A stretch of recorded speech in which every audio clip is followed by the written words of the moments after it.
Okay, welcome back. Sorry about that. The first one was getting a little long and I'm limited to the length of my videos. So we're picking back up to go over your assignment on mythology this week. So the first thing you've done is to watch the video on myths and epics and take all of the notes on that content and put that into your notebook.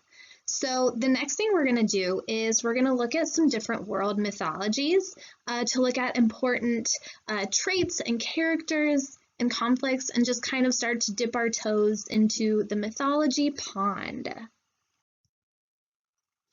So the first thing you need to do is choose one of the cultures or bodies of myth from the screen here. So you're going to choose from Norse and Scandinavian, Irish and Gaelic, Greek, Mesopotamian, Native American, Mayan, Japanese, or Egyptian. And honestly, since we're going to do so much with Greek mythology together with the Odyssey, you probably just shouldn't choose it, spread your wings a little. Pick a culture that we're not going to be doing together. So I'm so excited that we're all going to be choosing different myths from the list here. So what you need to do is email me with your myth choice, and I will let you know if that one is still available. There are, it looks like 7 different options, so we'll have about 2 to 4 of us doing the same myths, but I do want everyone to get covered, so it's going to be kind of first come, first serve. As soon as you know which body of myths you want to study, email me with your choice, and I'll let you know if it's still open. So once you have chosen your body of myths from the list on the previous slide, you're going to do the following. So you're going to use your device, Google, do some research, and read at least 3 different myths from your culture. And I want you to include a creation myth. Okay, so what does this culture say about how the world was created? What did early Egyptian myth believe about the world being created? So that's what I mean when I say a creation myth.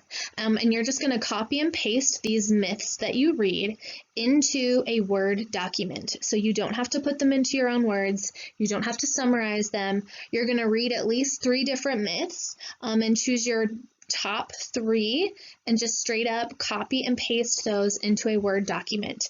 Make sure you record the links as well so that if we need to get back to them or I want to see where your myths came from, make sure that we have that information. So you have copy and pasted your myths into a Word document. You're going to create a key or a legend for some light annotating, and you're going to highlight in the myths for characterization, conflict, and setting. And I'm going to show you an example of what this looks like on the next slide. So since you're not writing the myths yourself, I just want to see how you read them and how you can identify important elements of characterization and conflict and setting to see how those 3 things play off each other and start to show us kind of the purpose of the myth within that culture. So you're just going to be marking for those 3 things in your document. So after you've done that, you're going to research 5 important mythological characters, and you're going to add them to your document. So these could be gods or deities. These could be monsters or heroes. Some of them will probably appear in the 3 myths that you've chosen, but some of them might not. So you'll do a little bit more research. It might be most important Egyptian gods or most important Native American monsters, things like that that are going to help you identify 5 of the really important mythological characters from that culture. So you're going to do a little research on those 5 to write descriptions of their roles, what are they associated with, their traits, their history, any important things about them. And then you need to find some pictures for these different characters, and you're just going to copy and paste all of this into your Word document. Okay, so really, you're just doing a lot of assembling here to show that you're doing some research, that you're reading, you're looking into the stories and the characters. So let's look at an example of how I would mark up my text for characterization, conflict, and setting. So what I would do is I would make my key for my 3 different elements. So I could use 1, 2, 3 different colors.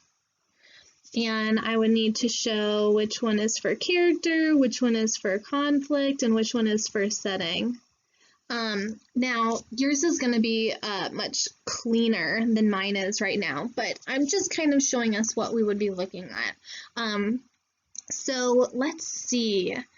The Tale of Two Wolves. One evening, an elderly Cherokee brave got some, oh no. Oh, come on. Undo, undo. There we go. Now, I have my yellow, I'm matching with character. An elderly Cherokee brave told his grandson about a battle that goes on inside people. So I've got character, I've got conflict, and I want you to know that I'm not just highlighting anything willy-nilly. You'll see that I didn't highlight the grandson, because just the fact that he has a grandson doesn't really tell me anything about his characterization. But I have an elderly Cherokee brave, meaning an old warrior, somebody who's seen a lot of life, who's seen battle, who has accumulated some wisdom and experience, and that gives me something to work with. He said, "My son, the battle is between 2 wolves inside us all. One is evil. It is anger, envy, jealousy, sorrow, regret, greed, arrogance, self-pity, guilt, resentment, inferiority, lies, false pride, superiority, and ego. The other is good.